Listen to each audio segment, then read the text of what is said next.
আমি মোহাম্মদ মনিরুল ইসলাম, assistant professor, Bagatipara মহিলা degree college, Bagatipara Natore থেকে অনলাইন ক্লাসে তোমাদের সকলকে স্বাগতম জানাচ্ছি, সুস্বাগতম। আজকে আমি তোমাদের একাদশ শ্রেণীর পৌরনীতি ও সুশাসন এই বিষয়ের প্রথম অধ্যায় থেকে আলোচনা রাখবো ইনশাআল্লাহ। যেহেতু তোমরা সবেমাত্র কলেজে ভর্তি হয়েছে কিছুদিন আগে এবং আমাদের কলেজের পক্ষ থেকে 13 তারিখ থেকে ক্লাস শুরু হয়েছে, সে অনুযায়ী আজকে আমার ক্লাসটা প্রথম বিধায় আমি পৌরনীতি ও সুশাসনের প্রথম অধ্যায় থেকে আজকে আলোচনা রাখব। আশা করি তোমরা সকলে ভালো আছো।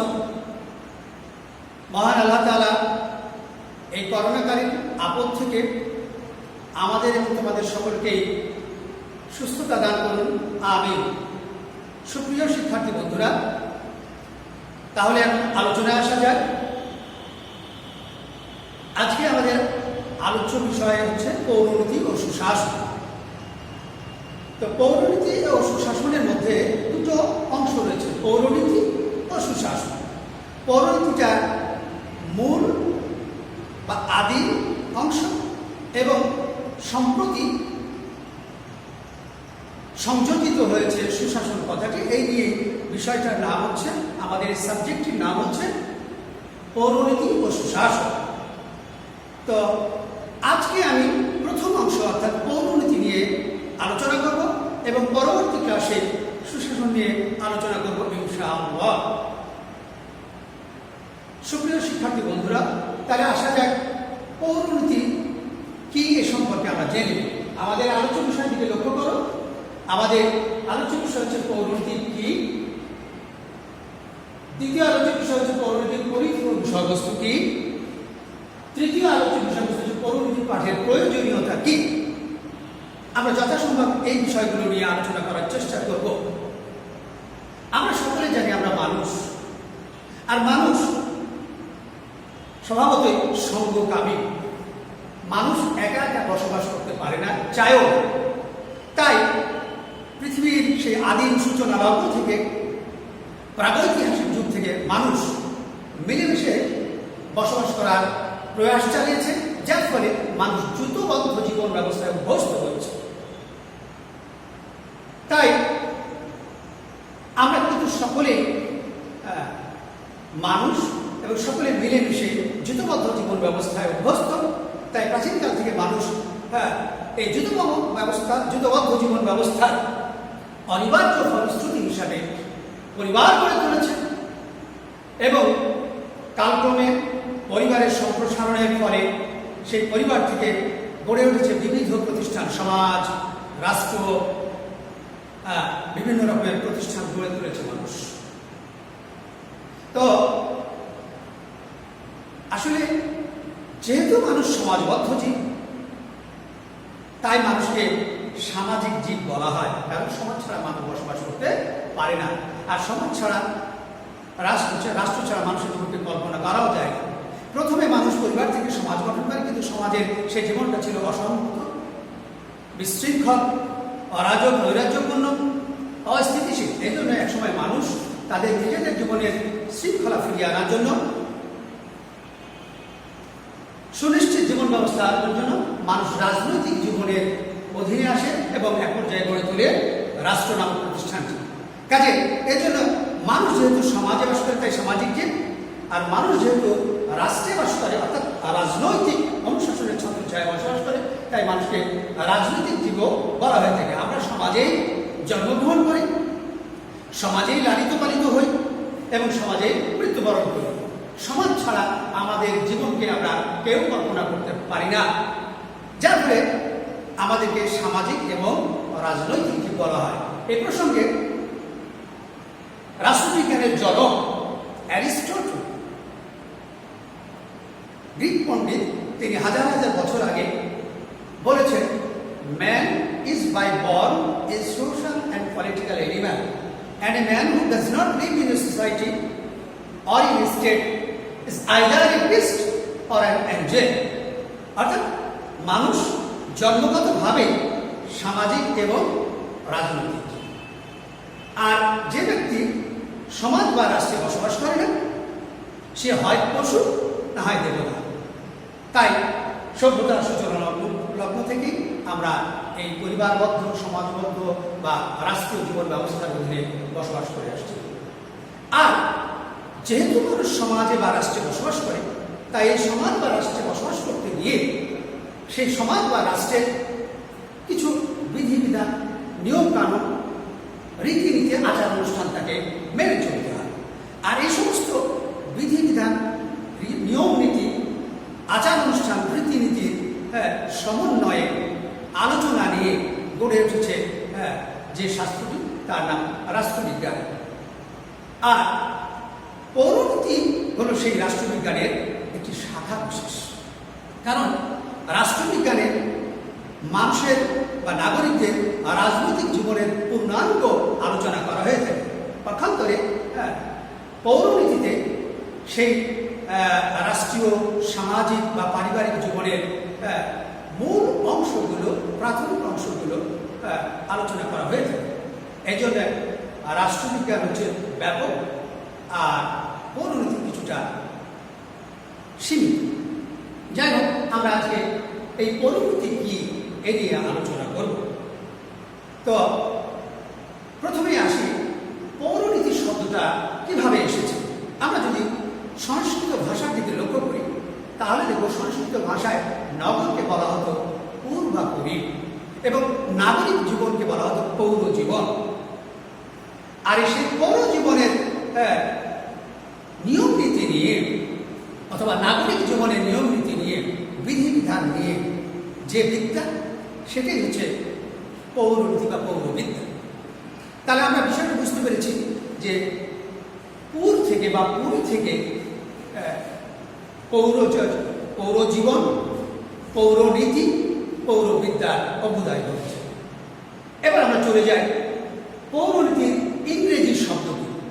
আমরা জানি যে পৌরনীতির ইংরেজি শব্দ হচ্ছে সিভিক্স। শব্দটা খুব জটিল, খেয়াল করতে হবে। Civics, CIVICS, civics. পৌরনীতির এই ইংরেজি শব্দ সিভিক্সটি এসেছে ল্যাটিন শব্দ সিভিস ও সিভিটাস থেকে। ল্যাটিন শব্দ কি? ল্যাটিন শব্দ হচ্ছে প্রাচীনকালে রোমানরা যে ভাষায় কথা বলতো সেই ভাষাকে বলা হয় ল্যাটিন ভাষা। সেই ল্যাটিন ভাষা থেকেই এই সিভিক্স নামক ইংরেজি শব্দের অভ্যুদয়টা ঘটেছে সিভিস আর সিভিটাস থেকে। এই সিভিস মানে হচ্ছে নাগরিক, আর সিভিটাস মানে হচ্ছে নগর রাষ্ট্র। যার ফলে উৎপত্তিগত দিক থেকে আমরা ধরে নিতে পারি যে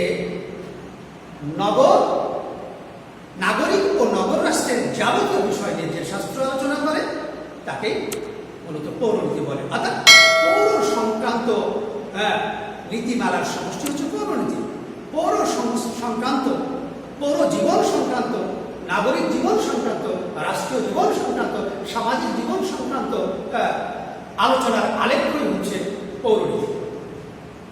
তো পৌরনীতি সম্পর্কে আমরা যদি আরেকটু জানতে চাই তাহলে আমাদের দার্শনিকদের সংজ্ঞায় যেতে হবে, অর্থাৎ প্রামাণ্য সংজ্ঞায় যেতে হবে। আমরা প্রথমে জেনে নেব যে প্রখ্যাত রাষ্ট্রবিজ্ঞানী তথা রাষ্ট্র দার্শনিক E.M. হোয়াইট কি বলেছেন। E.M. হোয়াইট বলেছেন যে নাগরিকতার সঙ্গে জড়িত যাবতীয় দিক নিয়ে, যাবতীয় বিষয়বস্তু নিয়ে যে শাস্ত্র আলোচনা করে তাকে পৌরনীতি বলে। তিনি আরো বলেছেন যে পৌরনীতি হল জ্ঞানের সেই মূল্যবান শাখা যা নাগরিকদের অতীত, বর্তমান, ভবিষ্যৎ, স্থানীয়, জাতীয় ও আন্তর্জাতিক মানবতার সঙ্গে জড়িত যাবতীয় বিষয় নিয়ে আলোচনা করে। তাহলে আমরা বুঝতে পারলাম যে পৌরনীতি হচ্ছে কি নাগরিকতার সঙ্গে জড়িত যাবতীয় বিষয় নিয়ে আলোচনা করে, সেহেতু পৌরনীতি হচ্ছে একটা নাগরিকতার বিষয় বিজ্ঞান। এছাড়া আমরা আরেকটি দার্শনিকের উল্লেখ করতে পারি এক্ষেত্রে, সে সেটা হচ্ছে এফআই গ্লাউড। তিনি বলেছেন কি যে মানুষ যে সমস্ত প্রতিষ্ঠান, অভ্যাস এবং কার্যাবলীর মাধ্যমে রাষ্ট্রের প্রতি দায়িত্ব পালন করে এবং বিনিময়ে রাষ্ট্র প্রদত্ত অধিকার উপভোগ করে, এই সমস্ত অধিকার, কর্তব্য ইত্যাকার বিষয়াদি নিয়ে যে শাস্ত্র আলোচনা করে তাকে বলা হয় পৌরনীতি। আমরা যদি ওয়েবস্টার্স ইন্টারন্যাশনাল ডিকশনারির দিকে লক্ষ্য করি তাহলে দেখব সেখানে লেখা রয়েছে যে পৌরনীতি হল রাষ্ট্রবিজ্ঞানের সেই শাখা যা নাগরিকদের দায়িত্ব এবং কর্তব্য নিয়ে বা অধিকার নিয়ে আলোচনা। আবার আমরা যদি এনসাইক্লোপিডিয়া ব্রিটানিকা এই গ্রন্থের দিকে লক্ষ্য করি তাহলে সেখানেও বলা হয়েছে যে পৌরনীতি হল সামাজিক বিজ্ঞানের সেই শাখা যা সরকারের সংগঠন পদ্ধতি এবং নাগরিকদের দায়িত্ব, কর্তব্য এবং অধিকার নিয়ে আলোচনা করে।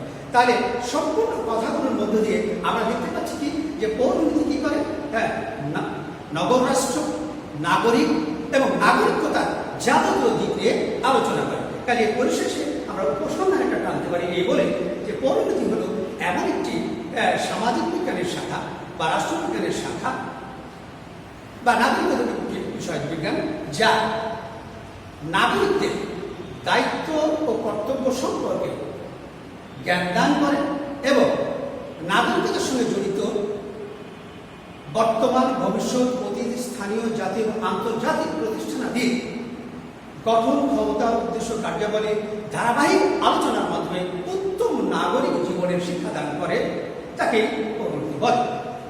যা আমরা পৌরনীতির প্রথম আলোচনা শেষ, প্রথম অংশটা শেষ করলাম। এখন আমাদের দ্বিতীয় যে বিষয়টা আছে সেটা হচ্ছে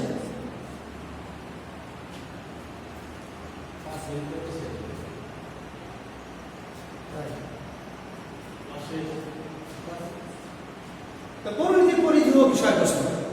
এখন আমরা আলোচনা করবো পৌরনীতির পরিধি ও বিষয়বস্তু। তো পৌরনীতির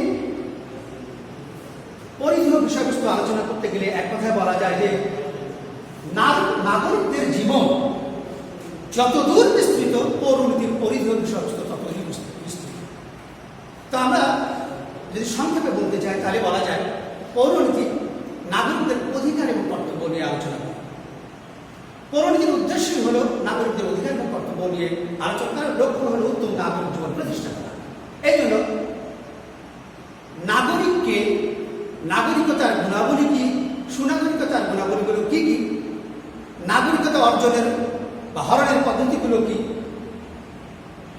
আগে নাগরিকদের জীবন ব্যবস্থা, নাগরিকতার রূপ কেমন ছিল, বর্তমানে কেমন আছে, ভবিষ্যতে কেমন, উচ্চকার বিষয়গুলো নিয়ে পৌরনীতি আলোচনা করে। এটা হচ্ছে পৌরনীতির আলোচ্য বিষয়। এছাড়াও পৌরনীতি মৌলিক প্রতিষ্ঠানাদি নিয়ে আলোচনা করে। মানুষের আদিমতম প্রতিষ্ঠানটির নাম হচ্ছে পরিবার। কালের ব্যবধানে, কালের বিবর্তনের ধারায় এই পরিবার সম্প্রসারিত হয়ে গড়ে উঠেছে বিভিন্ন প্রতিষ্ঠান, যেমন পরিবার থেকে গড়ে উঠেছে সমাজ, রাষ্ট্র, অর্থনৈতিক প্রতিষ্ঠান, সাংস্কৃতিক প্রতিষ্ঠান, ধর্মীয় প্রতিষ্ঠান, বিভিন্ন প্রতিষ্ঠান বা সংগঠন গড়ে উঠেছে। এই সমস্ত প্রতিষ্ঠানগুলো, এই সমস্ত মৌলিক প্রতিষ্ঠানগুলো নিয়ে আলোচনা করা হচ্ছে পৌরনীতির আলোচ্য বিষয়ের অন্তর্ভুক্ত। এছাড়া পৌরনীতি রাজনৈতিক প্রতিষ্ঠান সম্পর্কে আলোচনা করে। যেহেতু নাগরিক জীবন হচ্ছে রাজনৈতিক জীবনের একটি অংশ, কাজে নাগরিক জীবনের সঙ্গে রাজনৈতিক প্রতিষ্ঠানগুলো ওতপ্রোতভাবে জড়িত। কাজে পৌরনীতি সে কারণে রাজনৈতিক প্রতিষ্ঠান যেমন রাষ্ট্র, সরকার, সরকারের শ্রেণী বিভাগ, সংবিধান, সংবিধানের শ্রেণী বিভাগ, আইন ব্যবস্থা, শাসন ব্যবস্থা, বিচার ব্যবস্থা ইত্যাদি বিষয়গুলো নিয়েও আলোচনা করে। কাজে এগুলোকেও পৌরনীতির আলোচ্য বিষয় বলে আমরা অভিহিত করতে পারি। এছাড়া পৌরনীতি নাগরিকদের অতীত, বর্তমান এবং ভবিষ্যৎ নিয়ে আলোচনা করে। অতীতে নাগরিক জীবন কেমন ছিল, নাগরিকতা কেমন ছিল, তারই আলোকে বর্তমান নাগরিকতার রূপ কি হতে পারে এবং তারই নিরিখে ভবিষ্যতের নাগরিক জীবনের রূপরেখা কিভাবে প্রণয়ন করা যেতে পারে ইত্যাদি নিয়ে পৌরনীতি আলোচনা করে। এছাড়াও পৌরনীতি নাগরিকদের স্থানীয়, জাতীয় এবং আন্তর্জাতিক বিষয়গুলি নিয়ে আলোচনা করে। স্থানীয় বিষয় যেমন ইউনিয়ন পরিষদ, উপজেলা পরিষদ, সিটি কর্পোরেশন, পৌরসভা, এই সমস্ত বিষয় নিয়েও পৌরনীতি আলোচনা করে। এগুলো হচ্ছে হচ্ছে পরবর্তী আলোচ্য বিষয়ের অন্তর্ভুক্ত। এছাড়াও জাতীয় জীবনে, জাতীয় রাষ্ট্রের প্রেক্ষাপটে জাতীয় নেতারা যে সমস্ত অবদানগুলো রেখেছে, যে সমস্ত জাতীয় আন্দোলন হয়েছে, যে সমস্ত জাতীয় ইতিহাসগুলো রয়েছে, এগুলোর মাধ্যমে পরবর্তী নাগরিকদেরকে উত্তম নাগরিক জীবনে শিক্ষাদান করে। কাজে পরবর্তীর জাতীয় বিষয়গুলো হচ্ছে পরবর্তী আলোচ্য বিষয়। এছাড়াও বর্তমান এই বিশ্বে কোনো রাষ্ট্রই আর নিজেদের রাষ্ট্রীয় বন্ধুদের মধ্যে সীমাবদ্ধ নয়। আজকে প্রতিটা রাষ্ট্রই কাছের এবং দূরের সকল রাষ্ট্রের সঙ্গে মৈত্রীর বন্ধনে আবদ্ধ। আজকে বিশ্ব ভ্রাতৃত্ব মৈত্রীর বন্ধনে রাষ্ট্রগুলো আবদ্ধ। সারা বিশ্বের বিভিন্ন রাষ্ট্রের সঙ্গে সহযোগিতা এবং সম্প্রীতির মাধ্যমে প্রতিটা রাষ্ট্রই নিজেদের রাষ্ট্রের উন্নয়ন এবং অগ্রগতিকে ত্বরান্বিত করছে। কাজে আন্তর্জাতিক বিশ্বের আন্তর্জাতিক সংগঠন এবং সংস্থাগুলোর গঠন ক্ষমতা, উদ্দেশ্য, কার্যাবলীগুলো নিয়ে আলোচনা করা হচ্ছে পরবর্তীর আলোচ্য বিষয়ের অন্তর্ভুক্ত। তাই আমরা বলতে পারি যে পৌরনীতি হচ্ছে একটি নাগরিক জীবনের যাবতীয় বিষয় নিয়ে আলোচনা করে। পৌরনীতির শিক্ষা হচ্ছে সভ্যতার একমাত্র মাপকাঠি। তো সুপ্রিয় শিক্ষার্থী বন্ধুরা, আমাদের সর্বশেষ যে আলোচ্য বিষয় সেটা হচ্ছে কি, যে পৌরনীতি পাঠের প্রয়োজনীয়তা কি। পৌরনীতি পাঠের প্রয়োজনীয়তা অনেক ব্যাপক। সুনাগরিকতা, আমি সংক্ষেপে বলছি, সুনাগরিকতা শিক্ষা অর্জনের জন্য পৌরনীতি পাঠ করা অনিবার্য। কারণ সুনাগরিকতার গুণাবলী না থাকলে একটি উত্তম রাষ্ট্র, উত্তম নাগরিক জীবন লাভ করা যায় না। এই জন্য পৌরনীতি একজন নাগরিককে তার সুনাগরিকতার গুণাবলী অর্থাৎ বুদ্ধি, বিবেক, আত্মসংযম এগুলি সম্পর্কে জ্ঞান দান করে। পৌরনীতি মানুষকে রাজনৈতিক চেতনা দান করে। কারণ মানুষ বা নাগরিক যদি রাজনৈতিকভাবে সচেতন না হয়, তাহলে কুচক্রী মহল, দেশদ্রোহীরা, দেশের শত্রুরা সেই দেশের স্বাধীনতার সার্বভৌমকে ভুলুণ্ঠিত করবে। এই জন্য নাগরিকদেরকে দেশ সম্পর্কে, জাতির সম্পর্কে, জাতি গঠনের ইতিহাস সম্পর্কে সচেতনতা দানের জন্য পরবর্তী নাগরিক চেতনা দান করে। আর এই নাগরিক চেতনা লাভের মাধ্যমে প্রতিটি নাগরিক তাদের নিজেদের অধিকারগুলো, দায়িত্ব কর্তব্যগুলোকে জেনে অধিকারগুলোকে অর্জন করার জ্ঞান অর্জন করে এবং সুনির্দিষ্ট কর্তৃপক্ষের কাছে তাদের দাবি দাওয়াগুলো উত্থাপন করে তাদের অধিকারগুলো অর্জন করার শিক্ষা লাভ করে। এছাড়াও পৌরনীতি উদারতা এবং সহনশীলতার শিক্ষা দান করে। হিংসা, বিদ্বেষ, হানাহানি, দ্বন্দ্ব ফ্যাসাদকে এড়িয়ে কিভাবে একটি গণতান্ত্রিক রাষ্ট্রকে সফলতার দিকে এগিয়ে নিয়ে যাওয়া যায়, কিভাবে নিজের মতকে প্রকাশ করা যায় এবং অন্যের মতকে সহ্য করা যায়, এই ধরনের উদারতা এবং সহনশীলতার শিক্ষা পৌরনীতি দান করে। এছাড়া পৌরনীতি নেতৃত্বের গুণাবলী অর্জনের শিক্ষা দান করে। বর্তমান রাষ্ট্র হচ্ছে গণতান্ত্রিক রাষ্ট্র। গণতান্ত্রিক মূল্যবোধ যেমন না থাকলে যেমন সুনাগরিক হওয়া যায় না, গণতন্ত্রকে সফল করতে গেলে গণতান্ত্রিক প্রতিষ্ঠানগুলোর গঠন ক্ষমতা কার্যাবলী না থাকলেও গণতান্ত্রিক রাষ্ট্রের নেতৃত্ব দেওয়া যায় না। কাজে পৌরনীতি এই গণতান্ত্রিক রাষ্ট্রের উদ্দেশ্য, গঠন ক্ষমতা, কার্যাবলী, সংজ্ঞা সম্পর্কে জ্ঞান দান করে মানুষকে রাজনৈতিকভাবে সচেতন করে এবং রাজনীতিতে অংশগ্রহণে, রাষ্ট্রীয় কাজে অংশগ্রহণের দক্ষতা, যোগ্যতা দান করে, অর্থাৎ নেতৃত্বের যোগ্যতা দান করে। তো এছাড়াও অনেকগুলো উপকারিতা বা গুণাবলী রয়েছে পৌরনীতি পাঠের মাধ্যমে। সর্বশেষে আমি যে কথাটা বলে শেষ করতে চাচ্ছি সেটা হচ্ছে কি, যে পৌরনীতি দেশপ্রেমের শিক্ষা দান করে থাকে। বলা হয়ে থাকে যে জাতি তাদের ইতিহাস, জাতি গঠনের ইতিহাস মনে রাখেন, সে জাতি কখনোই সুসভ্য জাতি হিসেবে গড়ে উঠতে পারে না, উন্নয়ন অগ্রগতি ত্বরান্বিত করতে পারে না। কাজে আমাদের বাংলাদেশে রয়েছে একটি ঐতিহাসিক ঐতিহ্য রয়েছে, সুদূর ঐতিহাসিক ঐতিহ্য রয়েছে। এগুলোকে যদি আমরা জানতে চাই তাহলে আমাদেরকে পৌরনীতি পাঠ করতে হবে। আর পৌরনীতি পাঠের মাধ্যমে আমরা আমাদের রাষ্ট্রটা কত চড়াই উতরাই পেরিয়ে, কত কষ্টের মধ্যে, ত্যাগ তিতিক্ষার মধ্যে দিয়ে, কত হানাহানি, দ্বন্দ্ব ফ্যাসাদ, কত জয় পরাজয়, কত ত্যাগ তিতিক্ষার বিনিময়ে যে স্বাধীন সার্বভৌম বাংলাদেশ আমরা পেয়েছি, এটা যদি না জানি তাহলে আমাদের মধ্যে দেশপ্রেম জাগ্রত হবে না। কাজে দেশপ্রেমের শিক্ষাটাও আমরা পৌরনীতি থেকেই পেয়ে থাকি। সুপ্রিয় শিক্ষার্থী বন্ধুরা, আজকে আমরা পৌরনীতি পরিধীয় বিষয়বস্তু এবং পৌরনীতি পাঠের প্রয়োজনীয়তা সম্পর্কে নাতিদীর্ঘ আলোচনা করলাম। আগামী দিন আমরা পৌরনীতি ও সুশাসনকে সমন্বিতভাবে গোটা পূর্ণাঙ্গ বিষয়বস্তুকে নিয়ে আলোচনা করব। ততদিন ভালো থেকো, সুস্থ থেকো। আল্লাহ হাফেজ। সালামু আলাইকুম।